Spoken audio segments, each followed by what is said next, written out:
Hello viewers, আসসালামু আলাইকুম।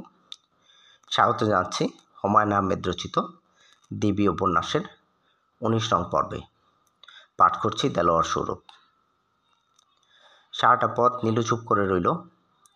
একবার সে বলল, কি ব্যাপার, এত চুপচাপ যে? নীলু তারও জবাব দিল না। তার কথা বলতে ইচ্ছে হচ্ছে না। সে আছে একটা ঘোরের মধ্যে।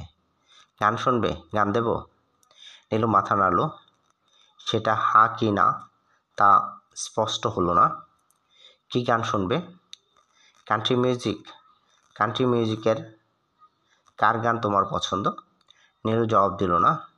আমার ফেভারিট হচ্ছে জন ডেনভার। জন ডেনভারের রকি মাউন্টেন হাই গানটা শুনেছ? না, খুব সুন্দর, অপূর্ব মেলোডি। সে ক্যাসেট টিপে দিতেই জন ডেনভারের অপূর্ব কণ্ঠ শোনা গেল। California, Rocky Mountain high. কেমন লাগছে নীলু? ভালো। শুধু ভালো না, বেশ ভালো। সেও জন ডেনভারের সঙ্গে গুনগুন করতে লাগলো। নীলুর মনে হলো ওর গানের গলা তো চমৎকার। একবার ইচ্ছে হলো জিজ্ঞেস করে গান জানেন কি না, কিন্তু সে কিছু জিজ্ঞেস করলো না।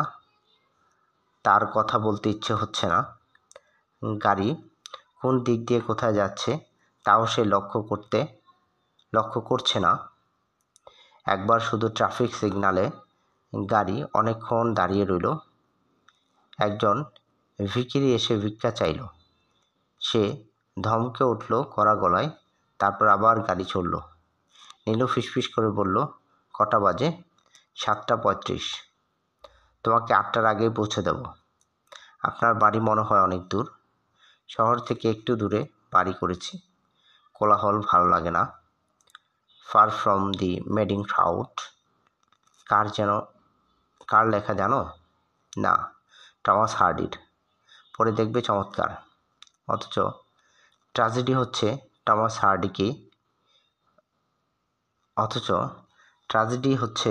টমাস হার্ডিকেই নোবেল পুরস্কার দেয়া হয়নি। তুমি তার কোনো বই পড়েছ? না, পড়ে দেখবে, খুব রোমান্টিক ধরনের রাইটিং। গাড়ি ছুটে চলেছে মিরপুর রোড ধরে। হঠাৎ নীলু বলল, আমার ভালো লাগছে না। কি বললে? আমার ভালো লাগছে না, আমি বাসায় যাব। সে তাকালো নীলুর দিকে, একটি হাত বাড়িয়ে ক্যাসেটের ভলিউম বাড়িয়ে দিল। গাড়ির গতি কমল না। আমি বাসায় যাব, 8টার সময় আমি তোমাকে বাসায় পৌঁছে দেব। না, আজ আমি কোথাও যাব না, প্লিজ গাড়ি থামান, আমি নেমে পড়ব। কেন? আমার ভালো লাগছে না, প্লিজ। সে তাকালো নীলুর দিকে। নীলু শিউরে উঠল।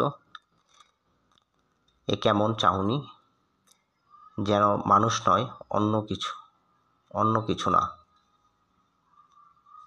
প্লিজ গাড়িটা একটু থামান। কোনো রকম ঝামেলা না করে চুপচাপ বসে থাকো। কোনো রকম শব্দ করবে?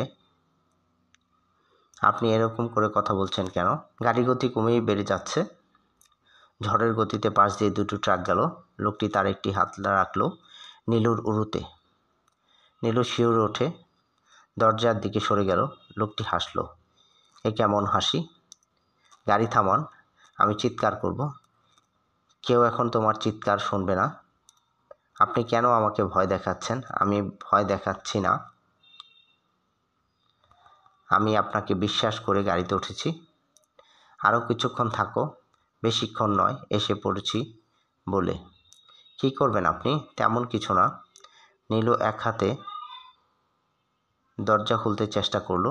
লোকটি তাকিয়ে দেখল, কিন্তু বাধা দিল না। দরজা খোলা গেল না। নীলু প্রাণপণ চেষ্টা করল, আমাকে বাঁচাও, কিন্তু বলতে পারল না।